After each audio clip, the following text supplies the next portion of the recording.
we've mentioned God a couple of times today. Yeah. So how important is God in your marriage? Very important. Very important, I think. As far as I know, very important, because the hopes and the future and the plans and everything hinges on God.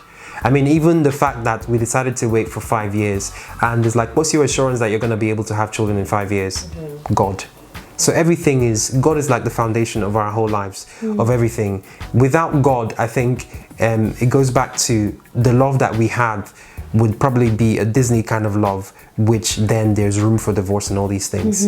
But with God, you have a certain standard that God expects of you, although that's not for your salvation, because salvation is not by works, it's not by your righteousness. But the more we become like Christ, the easier it is to sort of be in a sort of God-styled marriage. Totally. And if he came up with marriage, then he knows how it's going to work. He knows how, you know, how to keep you two together and not just like obligated to live together, but enjoying, you know, marriage. So you might as well be connected to the person who created it and knows, and and will make things work the best for you both. That makes sense. I think that's what's keeping us. That core. It's, you know, over time, I think I've, which I'm really, really happy about, is over time I've realized that the foundation is so deep, is the root is really deep, and that's what's keeping us. To be honest, maybe the last couple of years we're not doing anything new for each other or anything like, ooh, you know, for each other, you know, but it's that foundation that has kept us. I think so. The foundation has kept us, and I think the foundation obviously on God is quite important. My wife trusts me, but I wouldn't break that trust, not because I love my wife alone, but because I fear God. Because this is the daughter of God that I'm going to be breaking her trust. So, because she always tells me that you break my trust, I'll kill you. What our generation is doing. We've got a serious problem with marriages around the globe, but we're turning to people who did not establish marriage to try to fix it for us. I would say for me, yes, marriage was necessary. It's necessary in the fact that it's in the Bible. Like God said, like it says that, you know, man and woman not meant to, man is not meant to be alone and whatnot. But also, I think that when you've been, I think we were dating for about like 2.5 years or something like that before we got engaged. To keep yourself pure or clean or whatever, like sexual temptations. Like at the end of the day, if you're not dating someone that you know you want to be with, then why are you dating them? You know. I think that we just found that like we're at that stage where we're struggling. Marriage is more than sex. If you're just going in for sex, you're being in for a rude. What if the person you just go in for sex, for instance, and the person then becomes unwell and they can't have sex again for life? I mean, of course, it's major. Of course, sex is a major part of marriage. Don't get me wrong. Sex is a major part of marriage, and that's one of the things that you need to work on and things that communicate. But you cannot say because of sex that's why you're going to get married. I mean, that is it's in itself very wrong. Very wrong. So you need to be disciplined. But where you need to wait and be disciplined. Marriage is you marry for other things. Sex is one part, but you marry for other things. Yeah. I'm trying not to always talk about like a Christian perspective. Not that it's a bad thing, because I mean that's who we are. But growing up, it was very normal for you to live with your mom during the weekdays and then go to dad on the weekends. It was just very normal to the point where no one really questioned it, as you mentioned earlier on. For Christians, I would just very much say marriage is necessary. If I wanted to give a very yes or no answer, for Christians, marriage is necessary. I don't think marriage is necessary. I know marriage is necessary. I feel like we are now living in a generation where the lines between truth and falsehood is being blurred, and there's a generation trying to justify a lifestyle that excludes marriage. The sad part of this is you don't get to see the repercussions of certain lifestyles immediately. So people can quite easily be tricked into accepting a certain narrative, a certain lifestyle, and they don't realize the repercussions until years later when turning around is more difficult. You've already had scars and all that. But if you start off with truth being the person of Jesus, and truth being the way God has designed us to live, you just help yourself not to deal with headaches later in life. It's as simple as that. So marriage is absolutely necessary to me. Outside of marriage, there's no commitment. I know people would say, oh, but I've been a partner with this person for 50 years and all that, but in God's sight, what does that mean? Like, our generation, we know so much more, but we're doing worse. Yeah. Why? We need to, as human beings, not think we know better than God. If God designed and said a marriage is necessary, then actually we shouldn't even be questioning it, is it necessary or not. That's my perspective. Is marriage necessary? What would you say to that? Because there's some people that just feel like there's no point. You can just do what you want and live together. Obviously, as Christians, I think it's quite clear. But how would you, I suppose, realistically and spiritually put it to defining if marriage is necessary or not? And Apostle Paul says, if you want to be single for the rest of your life, great, because that helps. And personally, I don't think marriage is necessary to fulfill your destiny, but marriage helps you along the way. It just depends. It just depends on your personality and what God's called you for. Some people, God's called them to be single for the rest of their lives, to be people that just pursue the ministry and build the ministry, and there's nothing wrong with that. And some people, they have that desire because God's put it there for them to get married, then follow sort of what God's laid in your heart. I think where it goes wrong is if God's laid something in your heart, but you're doing the opposite.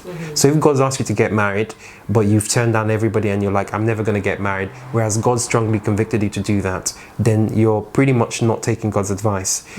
Where if God says, stay single, He will give you the grace to stay single. So I don't think marriage is necessary to fulfill your destiny, but I also think marriage makes our journey on earth, if it's what you want, an enjoyable one. Yeah. To have someone to sort of share things with as you go. And it's a great thing to have like that person who is committed to you, you know. You know, there's a marriage certificate. I know, you know, things on paper aren't everything, but I think it's a different, you've almost got a different security when you're married to a person rather than just living with them. And you know, anything could change tomorrow, whether you're married or living with someone. But with marriage, you know that both of you have really thought about this, what you're getting yourselves into. You hopefully have an intention that this is for life rather than just for when I feel like it, you know. And it's really nice to have that sense of, you know, we're in this together, you know, and whatever comes our way, we want to overcome it. I mean, first of all, spiritually, the marriage is the foundation of the church, of society. That's the foundation of society, and God made it so that through marriage it can influence the world. So I think that's why God made marriage. So it's important from that point. But from the point of also even secular point, where just cohabiting gives you an excuse to just one day just say I'm getting it, I'm done. Marriage solidifies us. We have this, we're working towards this together, we're in this boat together, and of course God blesses marriage. I think is essential and important. And of course that's the only way that God ordains sex and having children. It has to be within the confines of marriage. Growing up, I don't think I ever came across, I would say, a good, when I say a good marriage, like one that seemed to, like the couple were actually enjoying being married to each other. I would say it was very much when my mum and stepdad got married, because my mum and dad split up. There was like 15 years, I think, they were together, I can't remember. And then my mum and stepdad got engaged, and slowly but surely I started to really see the benefits of marriage, and especially when it's backed up by the will of God. That it's not just you two in the world just dealing with quite a lot of struggles that could come against you. But you've also got God there as well, because there's going to be points where she doesn't want to speak to me and I don't want to speak to her because we've had a falling out with each other. All the time. All the time. There is someone who I don't just pull out of the cupboard because you're useful for now, but always there and just constantly there, and also rooting for us at the same time. I like to put God in the perspective of, yes, he's omnipresent, yes, he's omnipotent, all-powerful, almighty, but I also like to put him in that frame of mind that he is a father figure, and he doesn't just pick sides, he wants the best for both of us, and he sees the whole picture. God created Adam and Eve firstly, and he brought them together, and the primary reason was for them to have a fruitful relationship by procreating and filling the earth as well, and also to enjoy each other's company. That was primarily what God created marriage for. So God was the first sort of ordainer of marriages. As time has gone on in our present time, there's a lot of sort of the word of partner as opposed to husband is being used because people have started to live together, cohabit together, and it's normal in our society today. But as Christians, we follow what God's laid out in the Bible. If you want to get married, then if you want to be in a relationship, a sexual or intimate relationship, then you have to be in this sort of context of marriage. But did you ever feel like, nah, this is not it? Yeah. No. Yeah. Well, for me, no. Yeah. I remember that one night I was like, no, I'm not doing this anymore. It gets there. happens. It gets there. It gets there. You can get into Voice seriously emotions. heated, and emotions are temporal. It's You can get emotions. into seriously heated disagreements where your emotions take over your mind completely and your logic goes out the window in the spur of the moment. And usually if you ask people who have had very serious marital issues, they make decisions Based on in that spur of the moment when emotions are high, there's shouting and all that, and then you just make a decision, and your pride would not allow you to walk it back and all that. So Probably I've thought differently. I've probably thought, oh, this marriage thing. I'm not that to the extent of but generally the issues we've had, I think, are small issues which then accumulates. And that's one of the things that we then had to sit down and say that let's not let the small issues accumulate. It wasn't like one big massive issue or something like that. I'll let the small issues pile up, and then I then start to put them together, like this small issue, and then I start to then think she did the same thing 6 months ago, and then I had to then correct myself that no, that's not the way marriage is. You if it's past and we've forgotten it, let's because sometimes I'll give you an instance. Sometimes maybe I've let these small issues pile up, and then I'm reacting to her based on that, and then she's not thought about all those things, and then she's not upset that I've done something which I'm basing on all these issues that have been piling us for the last 12 months.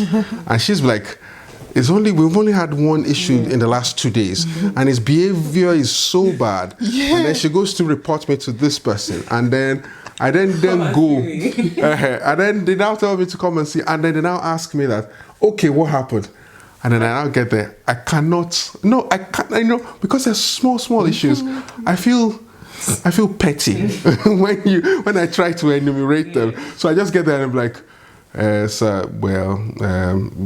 just not, things are just there. I can't say very much, and the person usually just knows. And sometimes I just say something like, well, she's just been difficult, something very vague like that, and the person just knows and says, okay, just go and sort it out. It's very, our meetings are usually very short. Only go and sort it out. But I had to teach myself. I have a very deep-seated resolve that no matter what challenges we go through, we will get through it, and we can walk around it. And hopefully, if we succeed in working around it, we get stronger and better.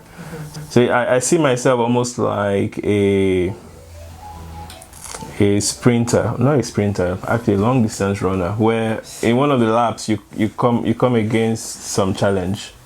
Maybe there's an obstacle on the course you're trying to get through, and no matter how difficult the obstacle is, that runner has the end game in mind, like where you're going to in mind. So that's kind of how I see my marriage. Right. Like, I'm seeing myself when I'm 90 still with her. I'm seeing myself when the kids are all full grown and out, and we can look back at the so-called impossible issues we have and look back and laugh and remember how we walked through it.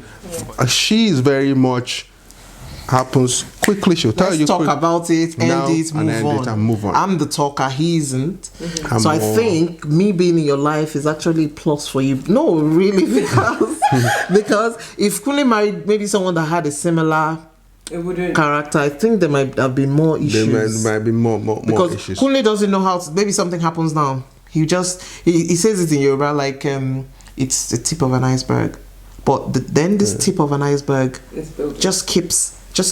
Meanwhile, I thought, okay, did I upset you? Oh, sorry. And, we've moved on. I felt, okay, we've moved on, So I think my personality actually is good. Although sometimes he thinks, oh, she wants to talk again, because sometimes I'll be like, let's talk. And then when we want to talk, I'm like, do you know that you did not even close the door for me? For him, he's like, I want to sleep. That's, but for me, it's like, let's talk about it so that, and I feel if I let him know, then he knows, that thing upsets her all the time. It makes him know how to treat me, because he knows, who else am I going to be petty with?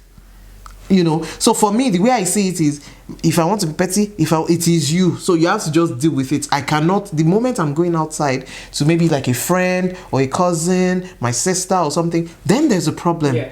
So it is you that I will let off my anger, there's sometimes that, yes, I don't get to talk to him because I've learned to choose my battles. I've also, yes, I'm a talker, but I've learned that he's also not, not every little thing you to like, blah, blah, blah, blah, blah, blah, you understand? So I know what to, focus on. So I think my personality has really, really, my personality helped your life. Helped your life too.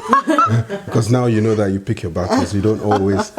So we've rubbed off on each other. There's something he used to say at the earlier stages where we would, he'll say, I know what I saw.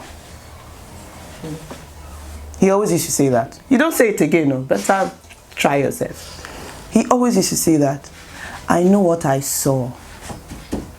And if you try to think about what he was saying then, it's not like I know what I saw when I saw you, like as in I saw you. Mm-hmm. He says I know what I saw. That is, I know what we can be. Yeah.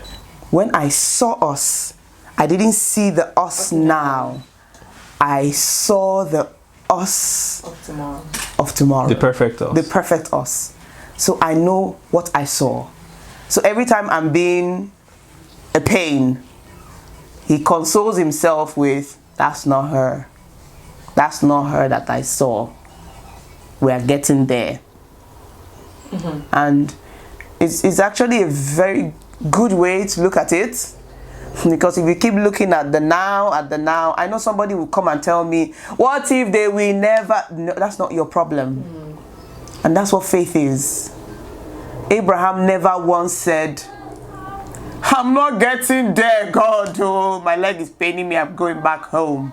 No, he just kept going because he saw. You read the book of Hebrews and he's talking about Abraham and saying, these people, they saw. And just remember that because I feel that it's always going to be like 99%, like, like that 1%, you don't want that 1% to ruin all the, all the good times that you've had. Because if you have that genuine relationship with God, some things will not be hard. It's hard for people to say that you've not seen some things, that's why you are saying that. It's not about the fact that I've not seen some things, I've not experienced some things. We have gone through some things that I can tell you that it was because we have Christ.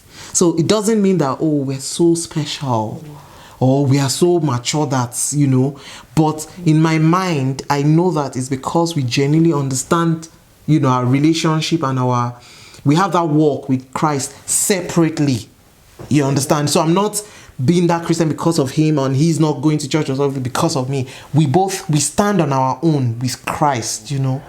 I don't think I can solve this. This is way beyond me. But as soon as you begin to pull God into it, you will have that splitting experience where, wow, I didn't think that would work, but actually that was the solution. It's a union where two totally different people come together, two imperfect people come together and continue a very long spell of negotiations, of finding a common ground where you are both reasonably happy enough to continue to stay in that marriage. That's to me what a marriage is. It's not something where, oh, you just both come together and there's just yellow flowers outside. It's just a fantastic romantic movie on 24 hours a day. Perfect meals coming through from the kitchen. Your children are just perfectly nice. Everybody loves that. No, that's not marriage. We did very much say from the start that divorce wasn't an option. Like I'd seen it a lot. I'd seen it a lot many times. It's just not pleasant. There's no plan B. This is it. Yeah, that was it. This is it. Like full stop. QED. You shouldn't be scared because of the divorce rate. If you hear the statistics of how many people die in a year in road traffic accidents, that doesn't stop us from learning how to drive, wanting to drive, and things like that. So it doesn't stop us at all. We would always just believe that I'm going to be a good driver and I'll be fine. So that's the same way with marriage. The statistics are poor, very, very poor. But if you work on yourself, have good foundation, make sure that you go in with the right motivations, then you're more likely to succeed than not. If you safeguard your own marriage against those things, you'll probably be fine. When we're growing up, our parents used to say something, you come home and you say that, Dad, I was third in class. They'll be like, and they'll be like, so? The person that got first, do they have two heads? So the 50% of marriages that are surviving and have blissful, good homes, they don't have two heads. It's very, very workable. It's easy and it's workable. For me, it's, I will tell the person, flip the coin. Because the coin you are saying from is, ooh, divorce is high. There is the other side to the story, which says divorce, you can go through a marriage without divorce, And I say this, which I also apply in my business as well, is you become what you think about. So what I focus on, what I dwell on, magnifies, right? So we don't come into a marriage to, people say you complete me and all that, which is, it's true, but you don't come into a marriage to do something new in the man's life. What marriage does for either of you is it amplifies that which is already there, right? So that's why you need to be very careful and you need to be, very sure of how you choose. And it goes back to this issue of negotiables and non-negotiables. There's so many people divorcing there. So yes, but you should not care about that, because the truth is you will never know the reason why people divorce except the two people involved. Don't be scared at all. Marriage is a beautiful thing. It is ordained by God, and God specializes in beautiful things. So you have to come into marriage with the mentality that I have no plan B. So divorce is not an option. So divorce is not on the table. I don't think, no. I've always been, we're Christians, we try to do things God's way and we try to stick to what God has for us. So God's brought us together, and the truth about it is, whatever relationship you get, even if you're with the most perfect person, you'll still find issues. So people that get divorces, if you find people that are being divorced, mostly they continue in that sequence. They become serial divorcees. So they divorce, just because the reason they divorce is because they're not satisfied, and the lack of satisfaction is something that they're not able to work through themselves. Whatever marriage you're in, you'll still find areas where you're not 100% happy with. That's just the truth. But then you learn to live, because someone else is living with you where you have your imperfections, but then you're expecting somebody else to be perfect. It doesn't quite work that way. So I've never had that. Yes, we've had difficult moments, but it's just we continue. You can decide to go with the next person, but then it's, where does it stop? Where does it stop? Because everybody wants to continue going up, but then where does it stop? You end up with a broken heart and left a lot of broken hearts along the way and regret, as far as I know. And learning to, just how to become one after you've been two for all your life. I think without a doubt, the solution to divorce is scriptures. The reason why I say so is like, for me, the scriptures is like the manual from the manufacturers. I think communication is also key. I think it's actually very, very, very key that the way we were brought up or what we've been exposed to is quite different. Some people have been exposed to a family where the mom doesn't do anything, maybe she's a full-time housewife and the father does everything. And some have been exposed to a place where the mom does everything, so it's quite different. And if we come into a relationship, we have different understanding. So it's very important that we both then sit down and say, okay, this is what I know, this is what I know, but this is what it should be. This is what we want in our relationship. But when you realize that you're coming from somewhere, that's not where you're going. You came from somewhere, that's not your destination. You're going somewhere else. So you guys have to now decide, okay, in our home, what is the way, how are we going to show that we respect each other? But even, things like meeting each other's families, that all helps bring, start conversations, because maybe your family does this a certain way and you never realized there was another way to do it. And then you go meet your fiance's family or your boyfriend's family and you're like, oh, okay, this is not how I pictured my family life. So talking about those things then is so important. And, being honest about what you value. And deciding, okay, this is how our family is going to be. Maybe your family is like this, my family is like this, but let's be clear about like how do we see our future together? And was that conversation you had from the very beginning, or was that conversation after a lot of issues? Of trying to figure out why we kept having... Why are we clashing? Why are we clashing so much? Like, what's causing what's this? The problem? And praying about it, and then your eyes begin to get open to actually this is probably... And that's what people who are together, people who don't have that distance, this is what they should be doing. In the dating phase and early years of marriage. But unfortunately, it's Hollywood. We're going to cakes and creams and all those things and spending half the time saying I love you, instead of actually delving into the issues that you will face when you get in. And that's maybe when you ask the question about, were you ready? That's the kind of question or the kind of answer that I would give, is that I've actually looked at his family and I've looked at where he came from, and I kind of understand how things work. When I'm saying A, is he reading A or is he reading A and half? You get? Or he's reading Z. Or he's reading Z completely, or if he's deaf, he's not even reading anything at all. Because it's possible. Like there's things that mean A in your family, but in my family means Z. It means Z.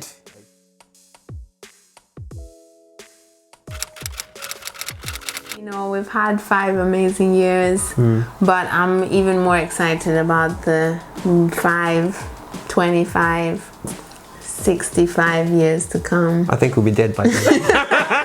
Thank you for choosing me. Basically, I love her. I love you truly, madly, and deeply.